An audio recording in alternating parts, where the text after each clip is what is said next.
The Committee on Parole is called back to order. The time is 12:27. Our next case is Mr. Keddrick Kennon. Mr. Kennon, would you please give us your full name and DOC number? Keddrick Kennon 327364. Thank you very much, sir. Mr. Kennon, let me explain our process to you. First, I'm going to read some information into the record. Then we're going to allow those persons who wish to speak to have their say. And afterwards, you'll have an opportunity to say whatever you'd like to say to the board before we vote. Do you understand our procedure? Yes, sir. Here today on your behalf is your aunt, Regina Flournoy, a family friend, Diane Candler, your mother, Miss Beverly Kennon, and your attorney, Mr. James Craig. Mr. Craig would you please make an appearance for the record? Yes, sir. My name is James Craig with the MacArthur Justice Center in New Orleans, and I'm here for Ms. We're having trouble hearing you, but we got your appearance on the record. When it comes your time to speak, we'll get that microphone closer to you, okay? It's been a very long time since someone told me I wasn't speaking loudly enough. But I'll do better. This is the matter of Keddrick Kennon, DOC number 327364, date of birth March the 2nd of 1973. He's a third felony offender. He has a parole eligibility date of March 30th of 2024, an adjusted good time date of April the 6th of 2053, and a full term date of April the 1st of 2054. He is currently serving a 40-year sentence on the charges of distribution of cocaine and possession of cocaine, whereby he had been adjudicated habitual offenders on both. Mr. Kennon, is that information basically correct? Yes, sir, it is. Yes, sir. Mr. Kennon, your case has been assigned to Mr. Pete Freeman. Would you please answer any of Mr. Freeman's questions? Yes, sir. Mr. Kennon, how old are you? 50. And what's your educational level? I got a GED. Did you get that while you were incarcerated? That's been a while back, yes, sir, but I got it while I was incarcerated. Not this time, but the time before. Okay. And how long have you served on this sentence? 10 years, right at 7 months short of 10 years.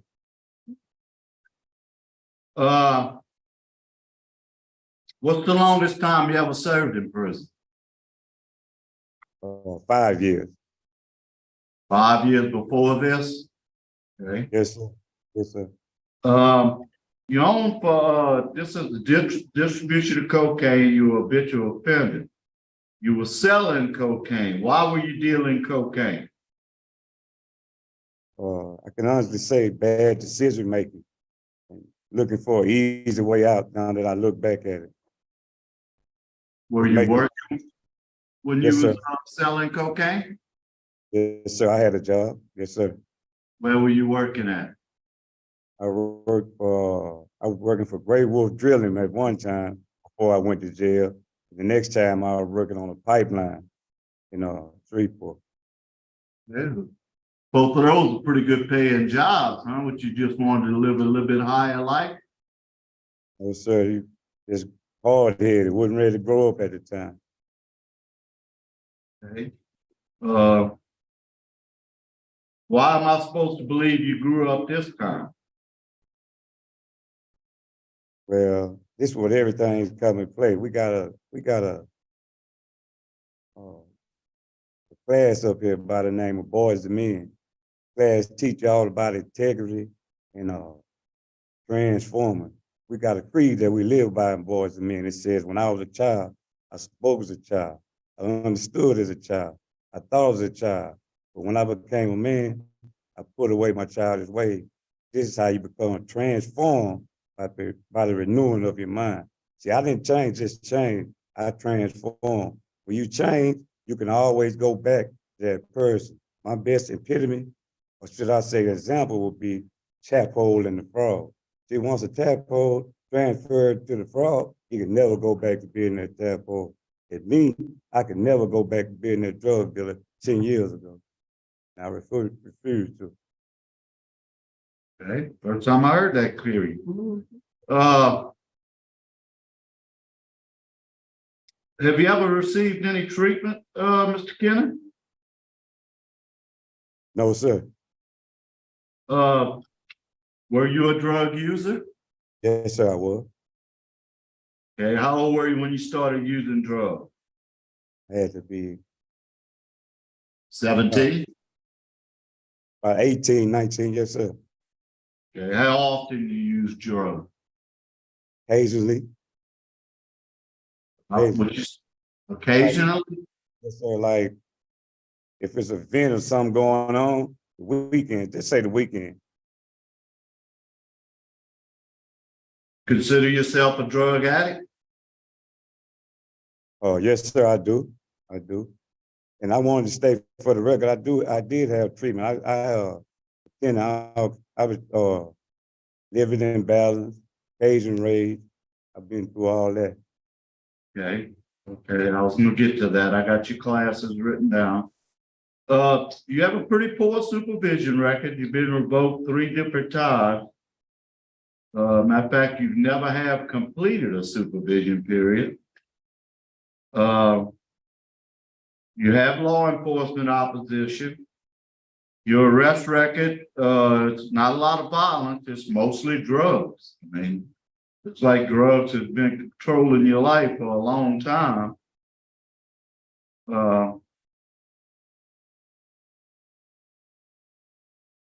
Let's see, you took anger management, living in balance 1 and 2, spiritual growth, and inside out dads. What class did you get the most from? What did you learn? It would have to be in those classes. I had some more classes, but in those classes, it would be living in balance. Okay, and what did you learn from living in balance?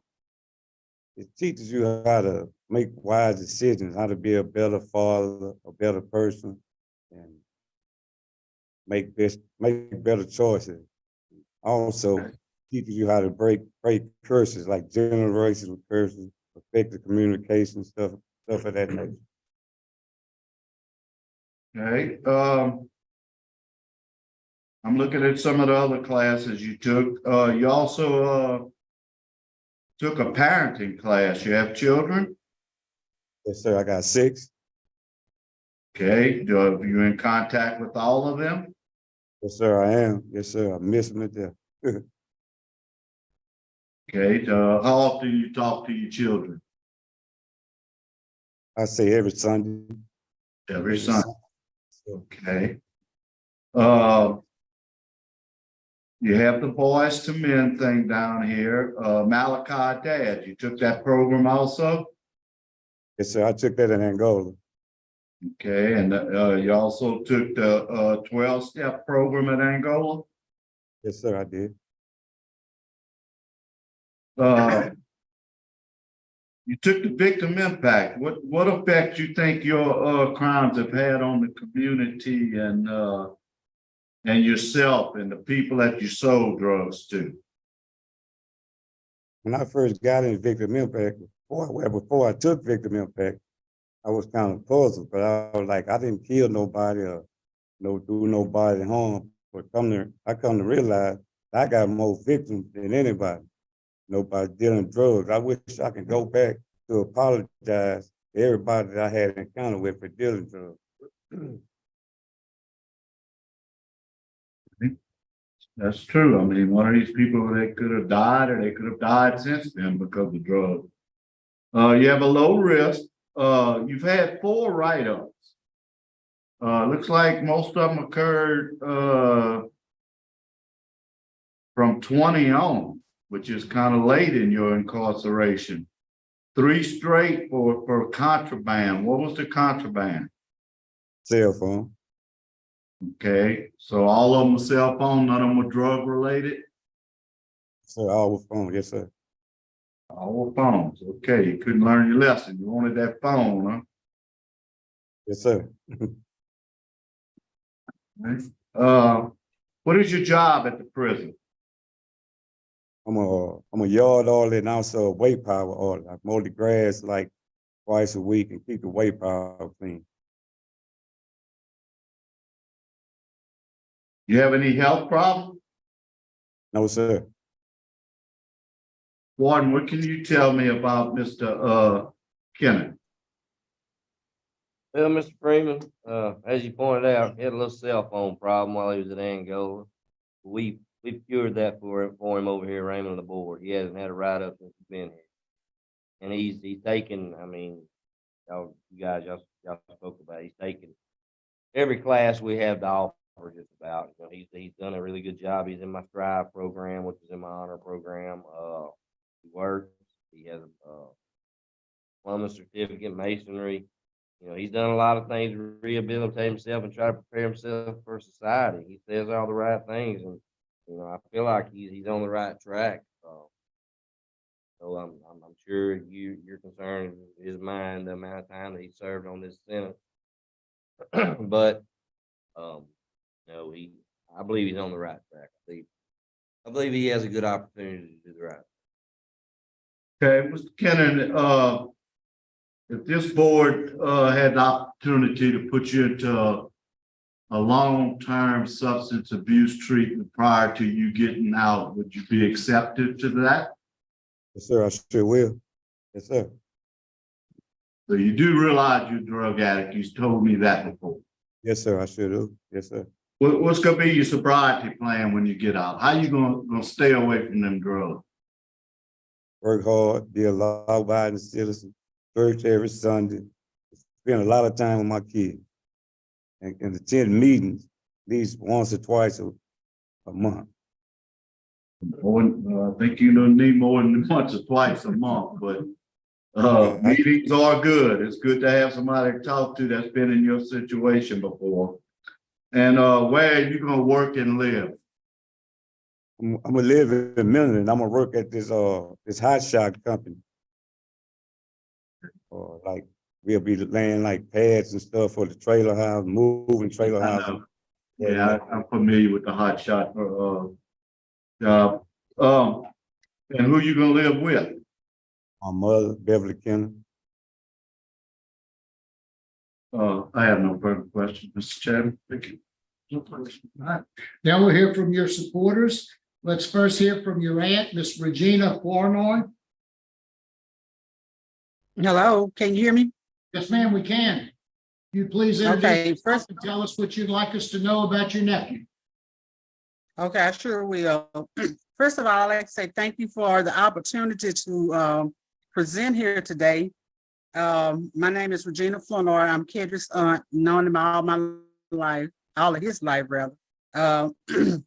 What I would like to say, in addition to some of the accomplishments and things that you said, you all have talked about. Ked, first I want to say, Ked is a good person. He has a good heart. He has a good foundation as far as family-based, religion-based.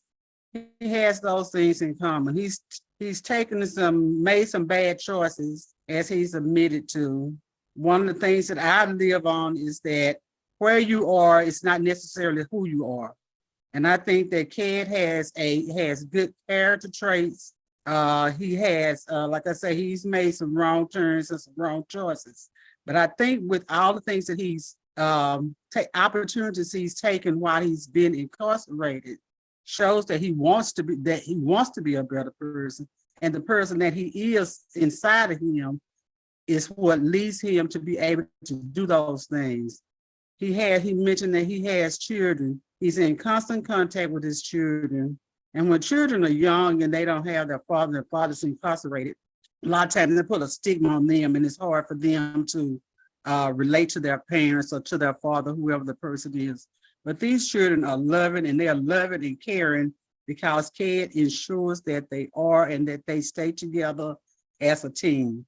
And I think him coming back, bringing all those traits and those things that he's learned and he's endured over a period of time will help get him back into society, not just into society, but as a productive member of society. And I'm asking for your favorable review today on his behalf, and I appreciate the opportunity. Thank you. Thank you very much, ma'am. We appreciate your comments. Diane Candler. Ms. Candler, can you hear us? Hello, Yes, ma'am. yes, If you will introduce yourself and tell us what you'd like us to know about Mr. Kenny. my name is Diane Candler, and I live here also in Mendon, and I live on Camp Street where Ked has resigned all of his life. And it's good to hear that he has made this.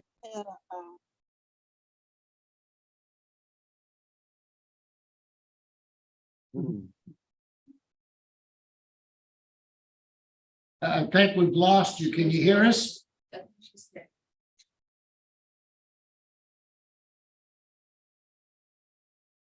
All right, let's see if we have Miss Beverly Kennon. Miss Beverly Kennon, are you there? Okay, my name is Beverly Kennon. I'm Keddrick Kennon's mom. And I would like for you to know that Keddrick, being a child of God and being my oldest child, and he's a father, an uncle, a mentor to a lot of young kids. Even with him being incarcerated, he's never stopped trying to guide the other kids in the right direction. He admitted to his mistakes, and he's grown a whole lot. But I know for sure he's grown a lot, and he matured a lot. And I think he's ready to come back and take care of his kids, nephew. He has always been a role model for so many people. And so many people love him because of his loving skills. And he is always took care of his sisters and brothers, his nieces and nephews, and the whole community as a whole love him, his church love him. And I know he's a better person. I can tell even when I talk to him on the phone. But he always give a positive, when he talked to his children, he's always positive to them. He still try to guide them, even though he's incarcerated, he guide them. He let them know what's real, and he let them know what's back there if they got consequences, whatever they do. Good or bad, he always let them know there are consequences. So I think, in my heart, I feel like he's ready, and I just ask that you please consider him for parole and let him show you what he done learned and what he did. And believe in him. I believe in him, and his family believe in him. His kids believe, every one of them. He have 6 kids, and he have 3 grandchildren. And he have not seen not one of his grandchildren, but he talked to them on the phone and they know him. So everything that you do today, please consider releasing my son. He's a good kid, believe me. Thank you. Not very- just because I'm his mom, but because of who he is. Thank you, Ms. Cannon. We appreciate your comments. Did we ever get Ms. Candler back on the phone, on the line? Ms. Candler? Yes, Ms. Candler, can you hear us? yes, yes, I Okay. can. Why don't you tell us what you'd like us to know about your friend? That he's very eager and determined to have changed his life. And he's changed, and I can tell from just speaking to him also when he calls mostly on Sunday. And his children, he misses children dearly. And I know he's looking forward to coming home to be with his children and the family and to get back into society and show you, like you said, what but he can show you not only just on words or speaking that to you, but I think he's ready to show us what he has learned and all the skills and things that we've gone through. So I also pray and hope that today that you consider him to come home and be with his family and to show everybody that he has changed. Good. Thank you, Ms. Candler. We appreciate your comments. Mr. Kennon, is there anything you'd like to say before we turn it over to Mr. Craig? Yes, sir. I want to thank the board, both of the warden, for giving me the opportunity to present myself. Yeah, thank you. Mr. Craig, you want to close out for us? Sure. Let me see if I can get you to hear me this time. That's better. That's much better. Thank you. You're welcome. I've been, when I first started doing this work, my mother always said I mumbled, and I tried hard to fix that, but I guess today I slipped a little. Just wanted y'all to know, my office, the MacArthur Justice Center, started representing Mr. Kennon when he was in Angola. At the time, he was litigating a much longer sentence he had on this charge. And all the way through until I believe December of last year, he was facing the possibility of not having this opportunity to present to y'all. But even then, he was taking steps to become a better man, and I think that's significant. He didn't wait until he saw this daylight, but he started working on his 2 plumbing courses. I believe that's 18 months. The whole pre-release package. I don't know how you convinced them to let you do the pre-release, but or they were good enough to let that happen. The AA, which I agree with Mr. Freeman, is very important. And then was transferred here, and you heard about his views, particularly on the victim impact piece, which I think is significant because in my little bit of experience, 38 years or so, when people who have committed the kind of crimes Mr. Kennon has believe that they aren't hurting anybody, that becomes kind of a door, almost like a slick of oil to slide on to tell yourself it's no big deal. But I can tell you from having talked to Mr. Kennon that he gets it, that the drugs that he was selling when he was on the outside didn't just hurt the people he was dealing to, but a whole range of other collateral victims. And I believe he takes that seriously. I will say, and I don't want to detain on the point, but I don't know exactly the law enforcement opposition, don't need to know really, but I will just say when we went back to court, when the Supreme Court set aside that longer sentence, we were getting ready to relitigate the sentencing phase of Mr. Kennon's case. And Mr. Holland, who was the assistant district attorney on the case, saw Mr. Kennon's institutional record, and in particular, the plumbing courses that he took when he was at Angola, and was impressed enough to agree to give, to recommend a sentence that gives Mr. Kennon the opportunity to be here today. And I'm sure you all know Mr. Holland, either personally or by reputation. He's not what I would call a soft heart in the kind of work that he does.